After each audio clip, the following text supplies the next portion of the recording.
Okay, so here's our first narrated sparring session with Fabrizio. Street sparring, so there's striking and normal kind of mixture between striking and normal rolling all combined. Makes it a bit more real. So here you go, I grab the guillotine, and as I fall to the ground, he does a kind of trips me with a outside single leg trap, pretty good, and he gets to the right side, so I let go of the guillotine as soon as he's in position.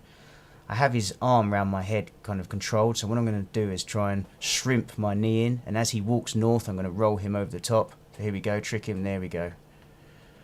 Now from here I immediately step my leg over the head for the arm lock. I just have to get my right leg over his body now, and I have the arm lock. Here we go, and I put my leg over. From here I could quite easily, I think, finish the arm lock. I just punch him in the face, but in the spirit of playfulness I let him try and escape. Pretty good escape there, he did.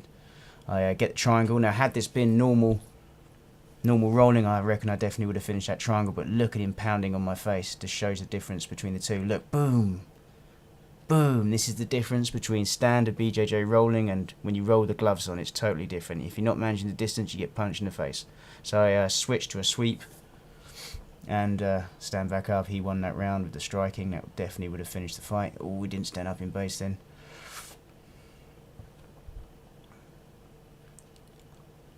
So we're looking at throwing a punch here to get his hands to come up so I could dive in for a single leg. That's what I was trying to do here, and mess it up, and he wraps my neck.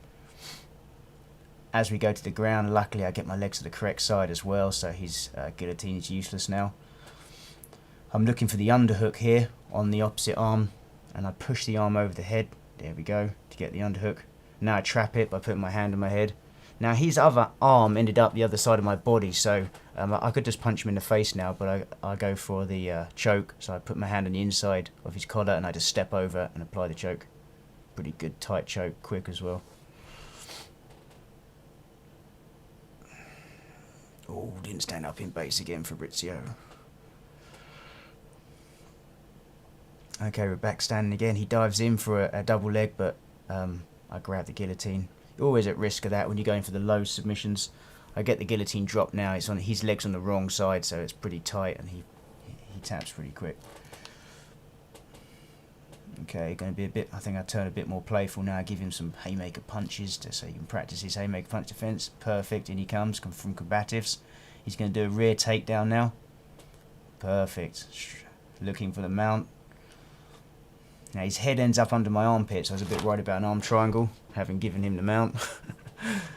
So I push against his head with my elbow, so he can't get the arm triangle.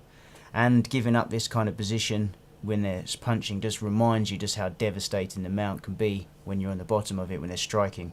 I'm holding his arm at the moment, trying to control the posture, but he slips it out, and then had this been a real street fight, I definitely would have been black and blue from it.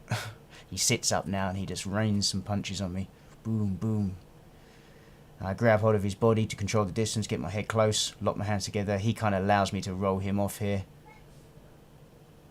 Yeah, he doesn't put too much resistance. He lets me have that. In the name of playful, keep it playful. So from here, I'm now in the top of his guard, and he starts trying to sneak his elbow in for a triangle setup. Now I know he's doing that, and I'd get ready with my other hand to shoot my other hand out as he jumps. But he's trying to trick me, so he pretended to jump, and then he didn't, but I didn't fall for the trick. Not this time, Fabrizio.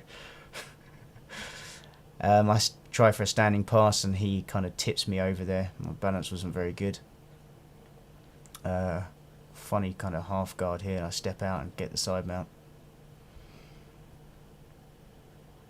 Now I'm either going to go for the underhook on the opposite side, attack his opposite hand, or I'm going to step over here and just kind of do an under the armpit armbar.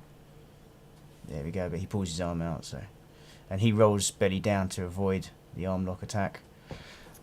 This is probably the worst part of the roll for me. I should have got that bottom hook in. Look, he blocks it. I should have been quicker and a bit snappier with that. I now have no hooks in. I try and get the top hook in to give me something, but basically that means I've got the leg hook and the arm underhook on the same side, which is no good. You need one on each side. So I remount. Luckily I trap his elbow between our bodies, so it gives me twisted arm control. So you see me grabbing the twisted arm control here. Now I'm going to slide Yeah, look at this. So I've got his arm wrapped. I think the BJJ community call it a gift wrap. So it's brilliant for street sparring. You can punch and just a good control position. He blocks my hooks again, so I can't get my hooks in. You see both hands blocking the hooks. He knows how important they are. But I managed to get my north leg in between, kind of like a half guard now. So I basically have the back now. I'm just going to sit him up and take the back. Luckily, when I sit him up, my arm just slips under his chin here. As he landed, it just slipped under the chin, so I had the full rear naked choke. So all I have to do is wrap it up now and finish it. It's a bit tougher with the gloves on because the hands don't fit so well behind the head and stuff like that. Now I go to slap hands and he throws a strike. So I cover up, let him have a go at combining the strikes and the submissions. I think he sits me up and takes it back as well. But he doesn't have his hooks in here, so if you look at the feet, see the hooks are not in there on my body, so I can quite easily just turn and then I'm in the top of his guard. So you have to remember that next time, Fab, get those hooks in. He puts his knees on my chest to control the distance. He goes for a double ankle hook sweep, but I've got a grip of his lapel which kind of stops the sweep from working. And looking to pass here. And I use my hips to roll him out the way, and then the timer goes. Well done, Fab, good roll.